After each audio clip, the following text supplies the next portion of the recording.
Translation. He tries to taste his own sweetness, but he cannot do so without accepting the emotions of a devotee. Please repeat. He tries to taste his own sweetness, but he cannot do so without accepting the emotions of a devotee. Purport by His Divine Grace Srila Prabhupada. Lord Sri Krishna wanted to relish the transcendental mellow of a devotee, and therefore he accepted the role of a devotee by appearing as Sri Krishna Chaitanya Mahaprabhu. End of purport. I got a phone call last night. Vishvambhara asked me to give class, so maybe it's because the purport was so short. I don't know. Anyway, so I tried to prepare something last night, but I'm not sure what will come out. Please excuse my deficiencies on this. There's not a lot to go on. But actually there is a lot to go on. Chaitanya Charitamrita, every syllable, so full of meaning. So this chapter is all about Advaitacharya. I noticed something about this chapter and the previous chapter. Although they begin by discussing other topics, they always end up discussing the sweetness of Krishna. Now chapter 4 is all about the sweetness of Krishna, or the internal reasons for the Lord's descent. Then chapter 5 is about Lord Nityananda. And after explaining a pastime about the dangers of offending Lord Nityananda, Krishnadas Kaviraj Goswami brings it back to Radha Krishna. He explains how Lord Nityananda is the medium, and it's through Lord Nityananda that we obtain Radha Krishna. So he discusses the sweetness of Radha Krishna. So the same has happened in this chapter. We're discussing Advaitacharya. Now why is he called Acharya? What is the reason for his being called Acharya? He sets an example, yes, he's a great devotee of the Lord. Acharyam bhakta bhakti sankshanat. The explanation of the term Acharya is because he spreads devotional service. This is the duty of the Acharya. And Advaitam harinadvaitad. He's called Advaita because he's non-different from Lord Krishna. But this non-difference is a chincha beda beda. He's also different. Because if he was totally non-different from Krishna, then he wouldn't be a devotee of Krishna. There must be two separate personalities in order for there to be devotional service. So this chapter discusses the devotional mood of Advaitacharya and of all the other avatars of Krishna. So it's explained with the term Bhakta Bhav. Shri Shri Radha Gokulananda Ki Jai.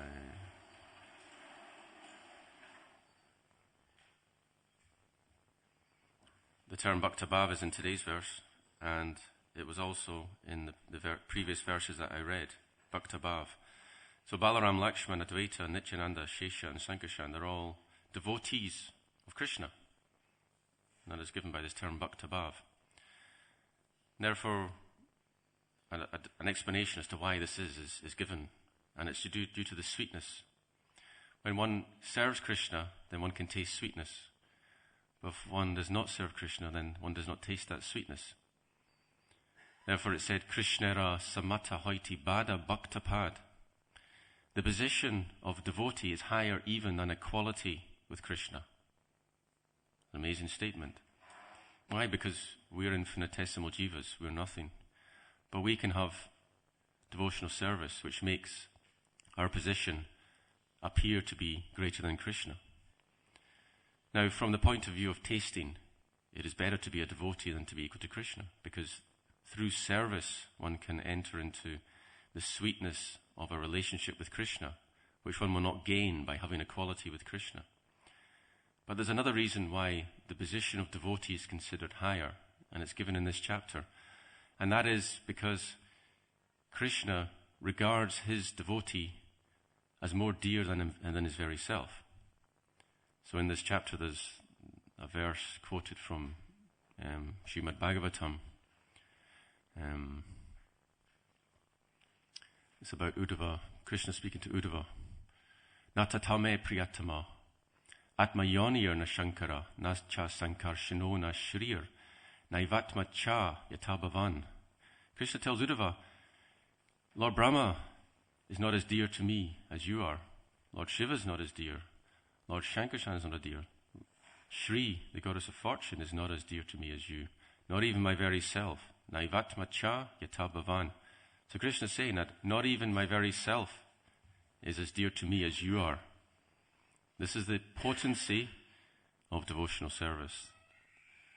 Or as Bhakti Rasamrita Swami was explaining, it is Shri Krishna Akarshani. It attracts even Lord Shri Krishna. Therefore, our endeavor should be wholly and solely to develop devotional service. I was recently reading the 5th canto. There's a description of the prayers of the residents of Jambudvip. So in that section, there's a description of how the demigods, they are lamenting that they have taken birth on the heavenly planets. They desire to take birth in Bharatvarsha and take part in the Sankirtan movement.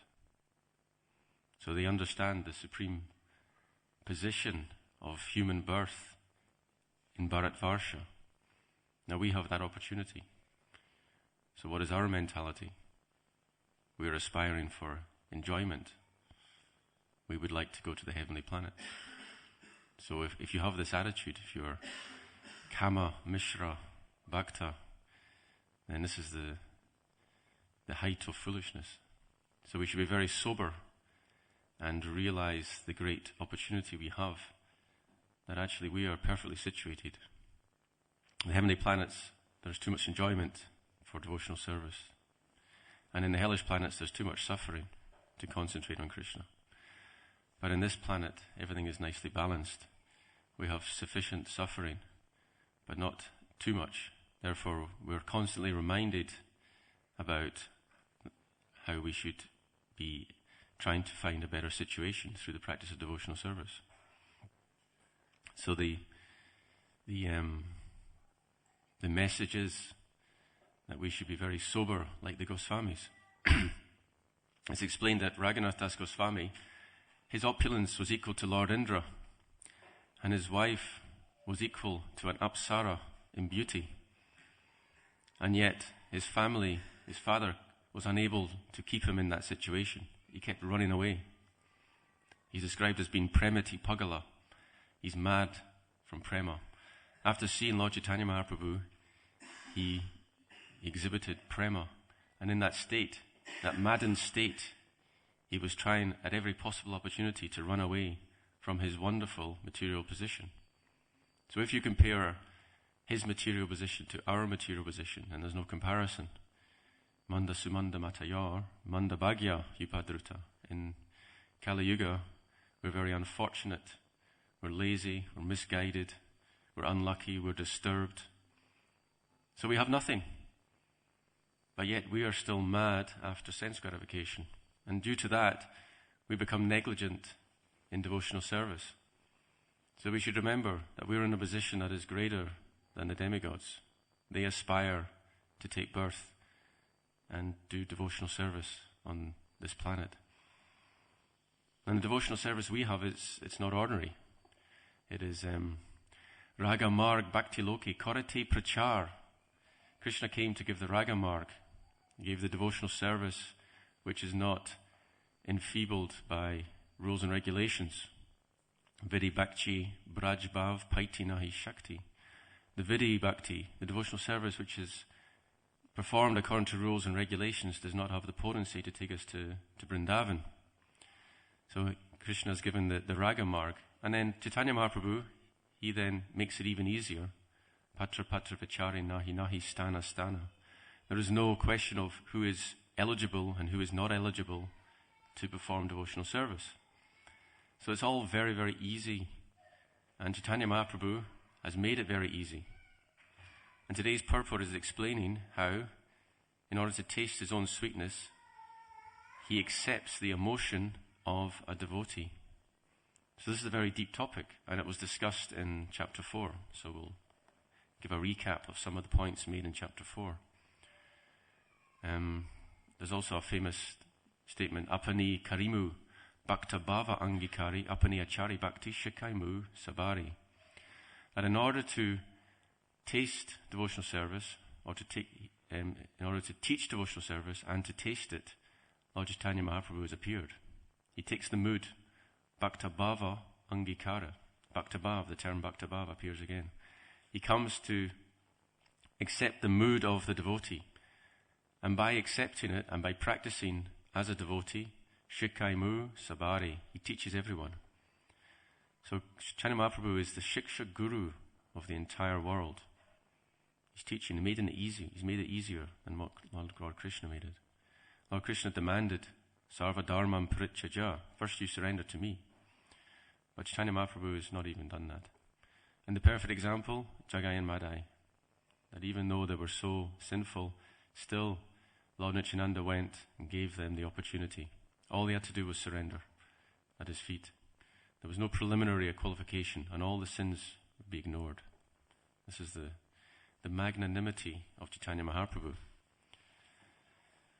So the point being made in today's verse is that one cannot taste the sweetness without accepting the emotions of a devotee. So in this connection, there's a nice statement from the 4th chapter, and it's from Lalita Madhava by Rupa Goswami.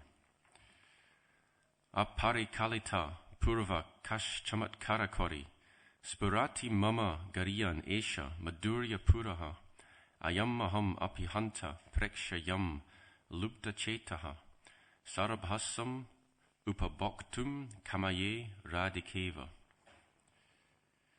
One who manifests an abundance of sweetness, who manifests an abundance of sweetness greater than mine, which has never been experienced before, and which causes wonder to all.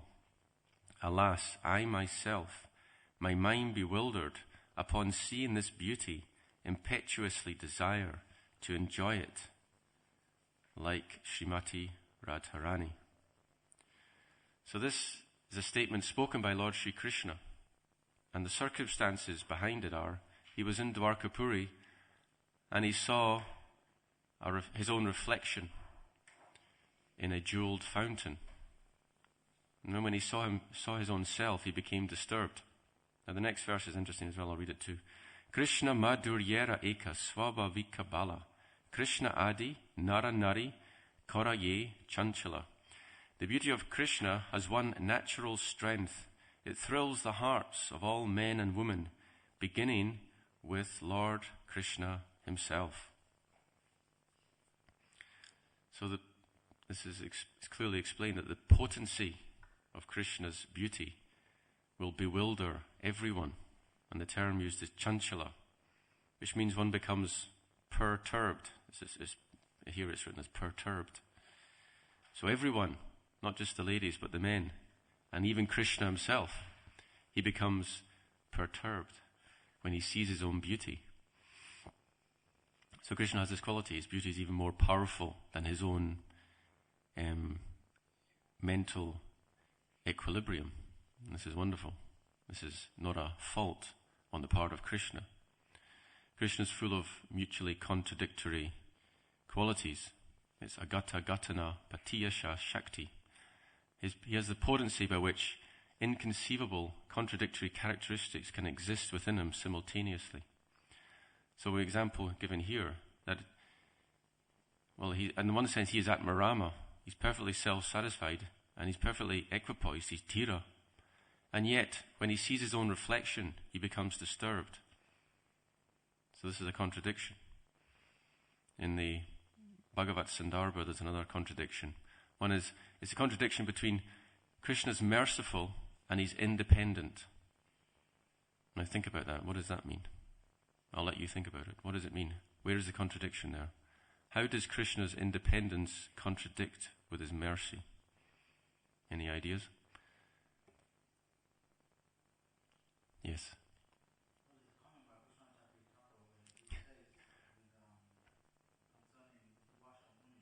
Yes. Yes.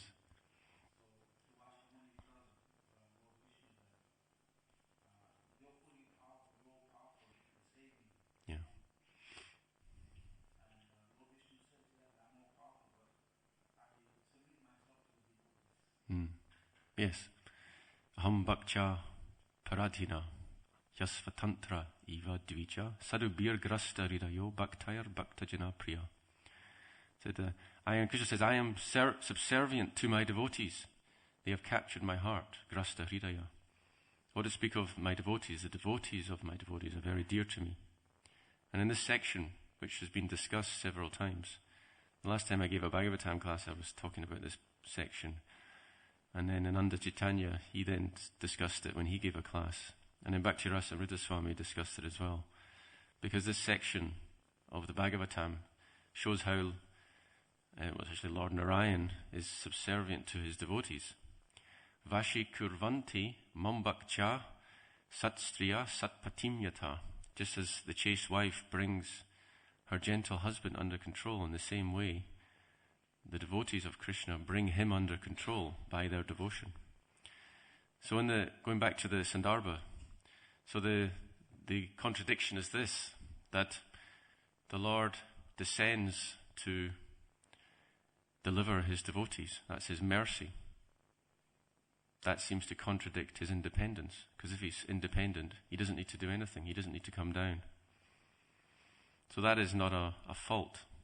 You see, the Lord's mercy is a good quality, and it doesn't conflict with his independence, although it appears to do so from our limited perspective. We think, well, because he's merciful, he just has to run around saving everyone and he has no independence. But that's not the case. He's simultaneously independent and he is merciful.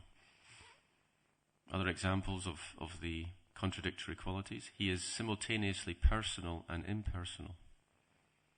His effulgence is non-different from him, the Brahma Jyoti. That is Krishna, and that is impersonal. So he's simultaneously a person and not a person. Other examples: he is Atmarama and he is Pararama. Atmarama means he's self-satisfied, and Pararama means he takes satisfaction through enjoyment with others. The rasa dance is the example of this. Bhagavan api taratrich, although he is Bhagavan, still yoga maya upashritaha. He comes and takes, through the shelter of yoga maya, he enjoys the rasa lila. It's viksha rantum manas chakre. Seeing the beautiful situation, sharat utpula malaka, seeing that it was the sharat season, the full moon, the malaka flowers were creating a lovely fragrance in the forest. Then viksharantu manaschakre, in his mind he desired to enjoy. So then one thinks, well, how is this possible? And it's very clearly stated, he desired, because there is a bogus philosophy that Krishna didn't desire to enjoy with the gopis. He did it purely for their satisfaction, and he, as Atmarama, did nothing at all. But this is defeated by the term Viksha Rantum Manas Chakre. Is within his mind, Rantum, the desire came. So Bhaktivinoda Thakur discusses this contradiction, how the Lord is Atmarama, but he's also Pararama. And he explains that in a barometer, now I don't know if Bhaktivinoda Thakur uses the term barometer, but it's translated as this in the Chaitanya Shikshamrita. He describes, if you look at the barometer of rasa, then Atmaram is at the bottom, and the Parakiya Bhav is at the very top. So you can imagine all the other bhavs in between. Shanta, Dasya, Sakya, Vatsalya. Then we have Madhurya Ras, which has so many gradations. The topmost being Parakiya Bhav, the rasa between Krishna and the gopis. Then this is the highest rasa. So therefore the two exist simultaneously within the Lord. It's not that. And we notice this in the Rasa Leela, because he's able, just like that, to leave the rasa arena. And just like that, he can leave Srimati Radharani. He has that potency to become detached. But at the same time, he prefers to enjoy with his devotees. So that's another instance of the contradictory characteristics of the Lord. And there are so many in the charyas in different places they give examples. Another example, that he's fearless, and yet he is afraid of Mother Jashoda. This is also the contradiction.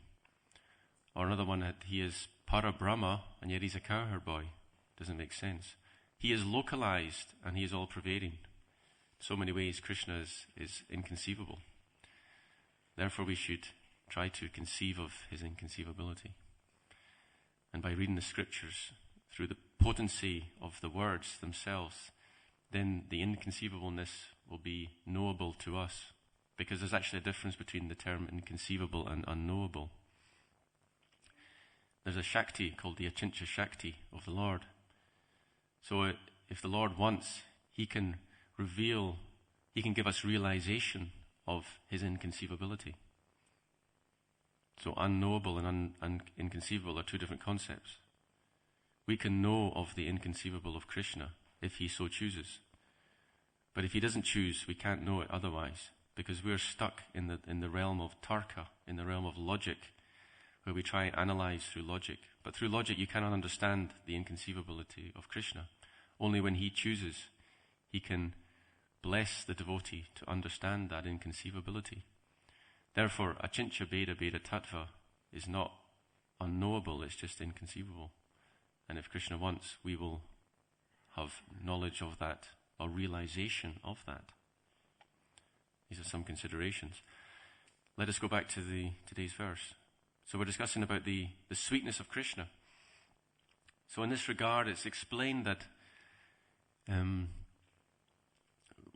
mentioned earlier that this, from Lalita Madhava, when Krishna sees his own reflection, he thinks about Srimati Radharani, because he understands that it is only through Srimati Radharani that he can actually fully taste that sweetness. In other words, Krishna cannot taste his own sweetness to the full amount. And in order to do so, he has to take the position of the devotee. In the dealings between Radha and Krishna, it's explained that Srimati Radharani's love is 10 million times greater than Krishna's love for Srimati Radharani. So that imbalance is very obvious to Krishna. He can see it in Srimati Radharani, and he wants to taste that mellow. What is it about him that she experiences that makes her mad? I mean, she's mad and I'm mad, but she's 10 million times more mad than I am. What is it about me that makes her like that? I cannot understand it. How do I understand this? Therefore, it's explained at the very beginning of the Chaitanya Charitamrita. Shri Radhaya Pranaya Mahima Kidrasho Vanayaiva Svajo Yenad Bhuta Madhurima Kidrasho Vamadiyaha Saukyam Chasya Madanubhavataha Kidrasham Veti Lobat Tad Bhavajya Samajani Sachigarba Sindhu Harinduhu. The Lord Krishna, he takes the mood of Srimati Radharani for three reasons: to experience the greatness of her love, the sweetness which she alone can taste through her love. The term used is Anaya Eva. Anaya means by her, and Eva by her alone.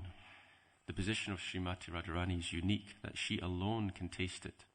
And finally, the joy that she experiences through realization of that love. For these three reasons, Lord Krishna takes birth from the womb of Shachimata, Tadbhavajya, and has that mood of Srimati Radharani. Radhabhava Juti, Suvalitam, Naomi Krishna Swarupam. Therefore we offer our obeisances to Chaitanya Mahaprabhu, who is Krishna Swarup, and who is the bhava, the mood, and the duty, complexion of Srimati Radharani.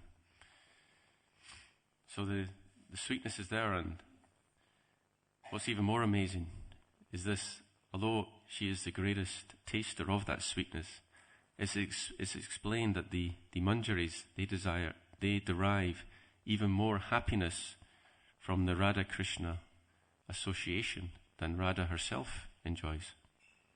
Now that is amazing as well. So that position of manjari, we can never take the position of Srimati Radharani, but the position of manjari, that is available to some jivas. Those that are constitutionally manjaris, they will ultimately become manjaris at some point. On one occasion, is it Revati Nandana Prabhu? No, is it? Revati Nandana Prabhu, I believe. Prabhupada disciple. He once asked Srila Prabhupada, he said, Srila Prabhupada, you have created this society, and you're a devotee of Krishna, and you've given us Krishna. Does that mean that we are all devotees of Krishna, constitutionally?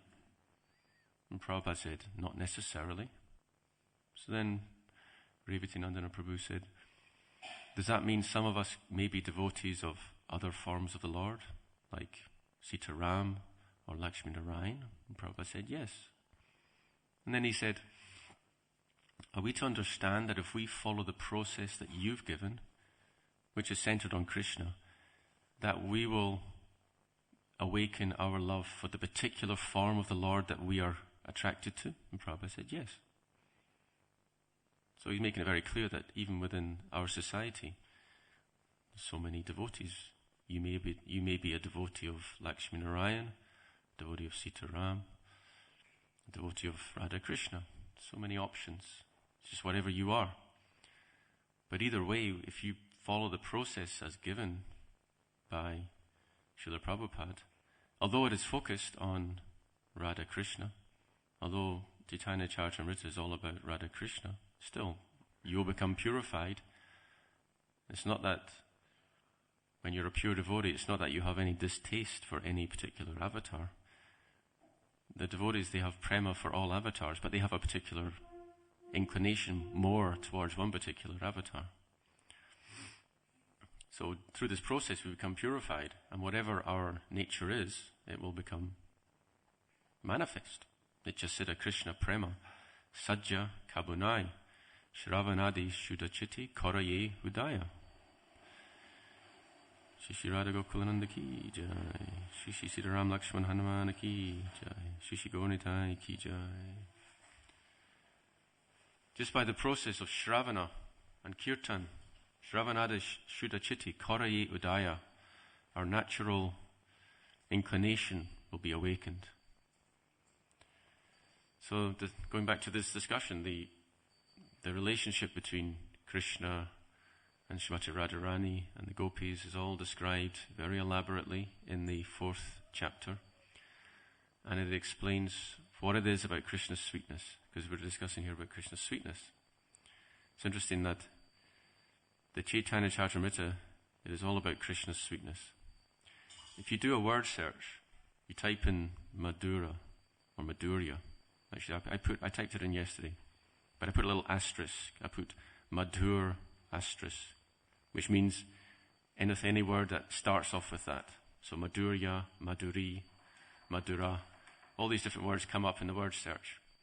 So you'll find it appears about 60 times in Srimad Bhagavatam and 417 times in Chaitanya Charitamrita. So this means I think it appears 11 times in this chapter, which is about Advaitacharya. What to speak of chapter 4, it must appear many times there. So it's all about Krishna's Madhurya quality.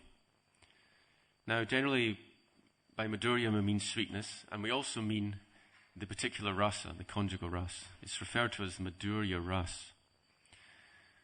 Now, the actual rasa is called Sringara rasa, but it's explained that the reason that we call the Sringara rasa the Madhurya rasa is because if we analyze all the rasas, the one that is objectively the most sweet is the conjugal rasa, the Sringara rasa.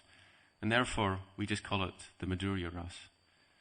So that word has now become more prevalent than Sringara rasa, but actually it simply means the sweetness rasa. So that is considered the most sweet rasa. It's also referred to some places as the Adi rasa. Aji rasa, paro rasa, I think that's right. There's a statement in the Kurma Purana that of all the rasas, the Adi rasa is the greatest, the highest. So that rasa is referring to the conjugal rasa. So in this conjugal rasa, we have Radha Krishna Lila, and then the Manjaris, they are assisting Radharani, and they derive more pleasure in doing that than personally being with Krishna. And it's the same for Srimati Radharani. She derives more pleasure for arranging Krishna to meet with her Manjaris and Sakhis than she derives herself. So in this way, there's a very selfless nature about the whole affair. it's described at Mendriya Pritivanchi Taribali Kam, Krishnendriya Priti Ichi Dori Premanam. That lust means satisfaction of one's own senses, and prema means satisfaction of Krishna's senses. Prema andatama, what's the word? Kama andatama, prema nirmala bhaskara. Kama, or lust, is like the darkness of ignorance, and prema is like the bright sun. So they're very, very different. They're like lauha ar hema yaichi swarupi vilakshana. Just as iron and gold are different in quality fundamentally, in the same way, kama and prema are fundamentally different.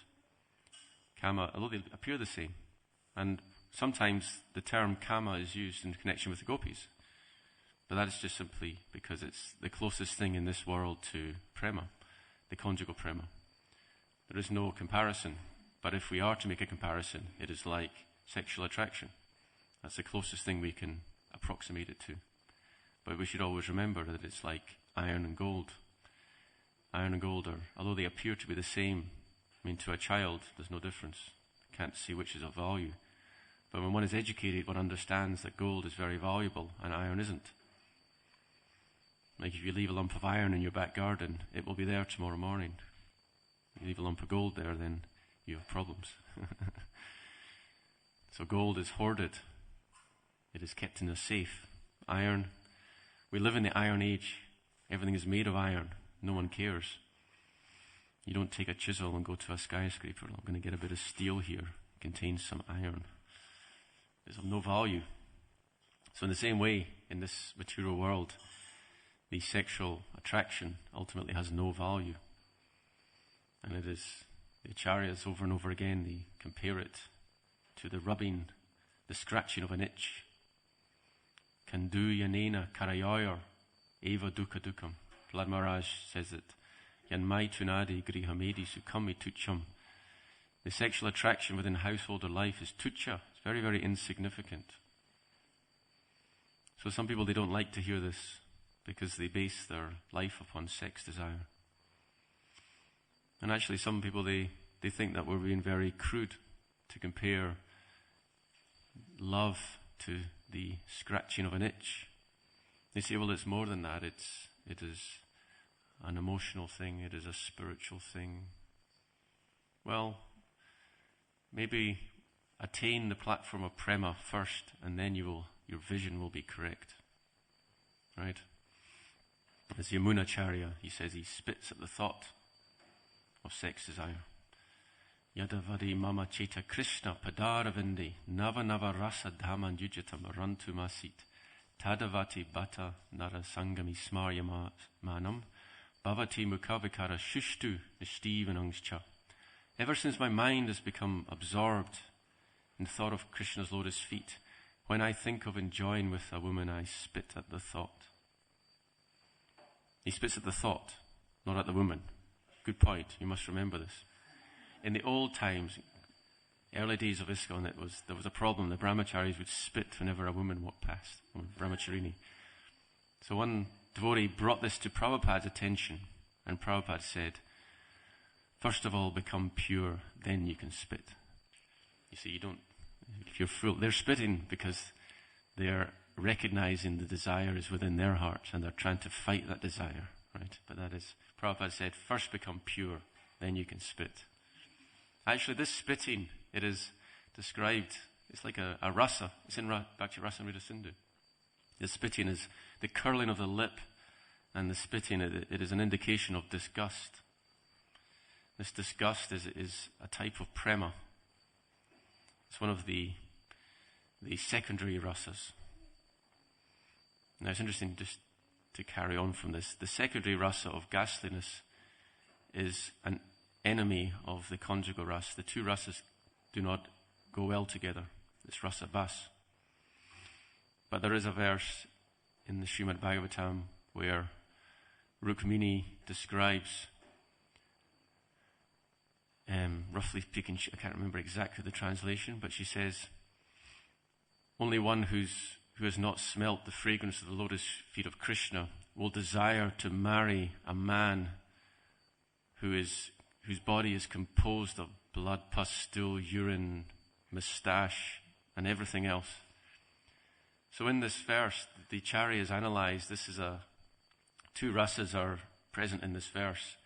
There is a conjugal attraction for Lord Sri Krishna, and there is ghastliness to the men of this world who are entrapped in material bodies. But in this case, there is no rasa bas, because one of the principles is if the object of ghastliness is different from the object of conjugal attraction, then the two rasas can simultaneously exist. The point being that if you cannot have feeling of ghastliness and conjugal love for Krishna, but you can have a feeling of ghastliness towards other men and conjugal attraction towards Krishna, and there is no contradiction. So Rupa Goswami, he's known as the Rasa Acharya, and it's said in Madhya Lila, I believe, Shri Rupa Dvara Vrajera Prema Rasa Lila. Through Rupa Goswami, the Supreme Personality of Godhead has revealed the Prema Ras of Vrindavan. That is his particular contribution. Because Mahaprabhu is very magnanimous, he likes to give credit to his devotees. So through Rupa Goswami, he reveals rasa. He's empowered. He actually begins the Rasa Amrita Sindhu by stating how Hridi Yasya Prerara Pravartitam Varako Rupopi. Although I'm very fallen, I have been given the power, the inspiration by Chaitanya Mahaprabhu. He's acknowledging where that comes from. There's also that pastime where Mahaprabhu was reciting a sloka, and in response Rupa Goswami wrote a sloka describing its meaning. And the devotees were astonished. It was kept inside the thatch of the house, and Mahaprabhu saw the sloka and Swarup Damodar. They were astonished. How is it possible that Rupa Goswami could understand the inner heart of Chaitanya Mahaprabhu? And it's explained at this point, because he was empowered. Mahaprabhu empowered him. He gave him that Shakti to understand the finer details of rasa. Therefore, we're talking here about how only through taking the mood of a devotee is Chaitanya Mahaprabhu able to taste rasa in full. And I was explaining how Srimati Radharani is the person that can do this in full. But her manjaris, they also understand Srimati Radharani and they taste that. So therefore, the position of manjaris is the position where the rasa is fully understood. So Rupa Goswami in the spiritual world, she is Rupa Manjari, who is the chief manjari. Therefore, she knows all about rasa more so than anyone else, more so than the cowherd boys, more so than even the Sakis. Because the Sakis, they are not able to be part of the intimate pastimes of Radha and Krishna. But the manjaris, they can, because they are pre-pubescent. They have not reached puberty. Therefore, the Sakis, they're not allowed access, you see. So, even from the constitutional position, Rupa Goswami, he, Rupa Manjari, is the last word in rasa. She has complete access to everything. So it's through Rupa Goswami that the rasa is revealed. And there's also the statement, Haridasa Dvara Nama Mahatmya Prakash. Through Haridas Thakur, the glories of the holy name are revealed. And Sanatana Dvara Bhakti Siddhanta Vilas. And through Sanatana Goswami, the conclusions of devotional service were revealed. So the Lord is always giving potency to his associates. He left us 8 verses, and the rest was all empowerment. The Goswamis writing so much literature. This is the nature of the Lord, and he likes to empower his devotees.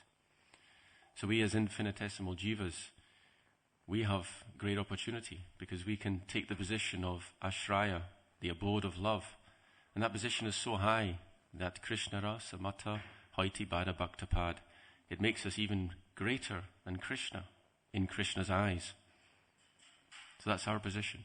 Therefore we must take it. And if we don't take it, then we may have to go to the heavenly planets.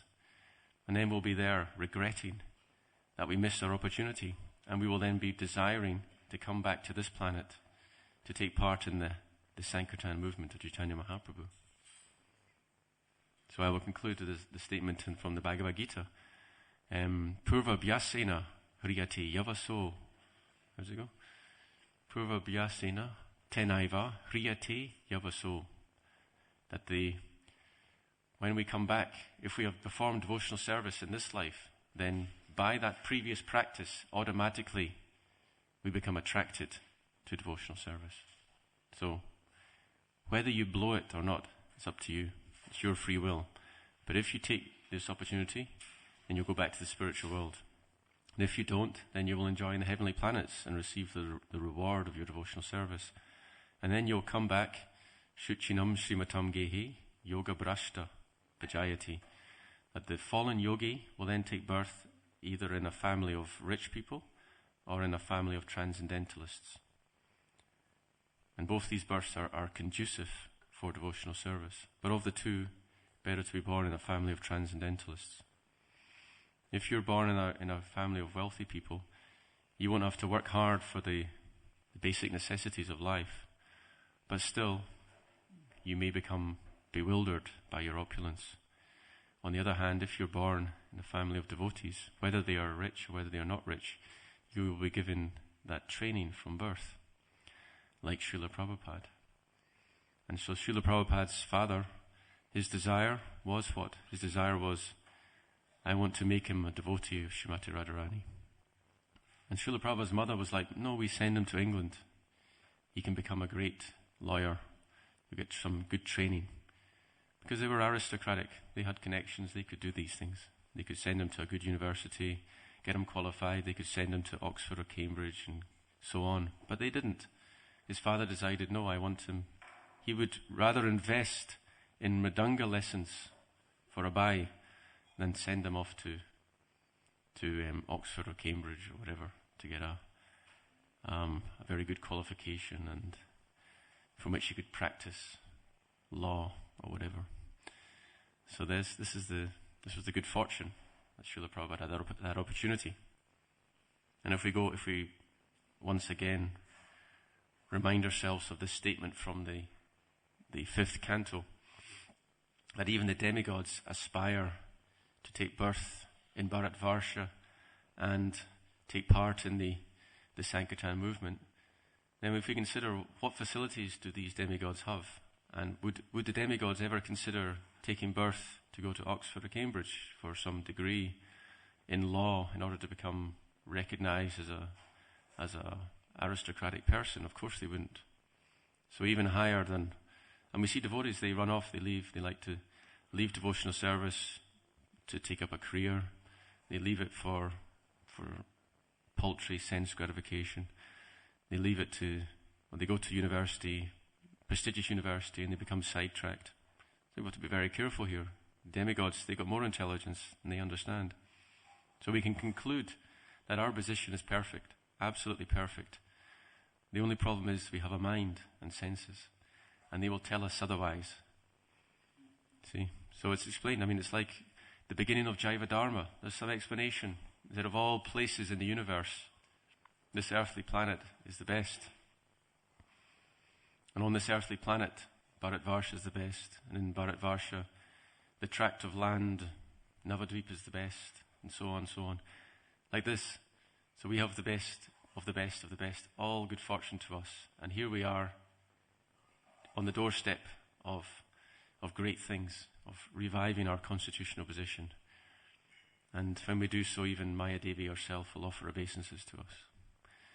But if our mind and senses get the better of us, then we have to go to the heavenly planets, and then we'll be like the demigods, thinking to ourselves, it is so enjoyable here, I cannot concentrate on devotional service. And then we'll have to come back again. So it's round and round. We're on a roundabout. We have to be very careful. So we should be very eager to make this our last stop in this material world, and do so for the benefit of others. Because ultimately we cannot maintain the position if we do it out for selfish reasons. We must develop the attitude. Bharati Bhumati Hoila Manusha Janmajar Janmar Sataka Kori Koro Kori Para Upakara. One should devote one's life to Para Upakar, helping others. And through that selfless mood of helping others, then our position in devotional service will be protected and we will never fall down. Hare Krishna.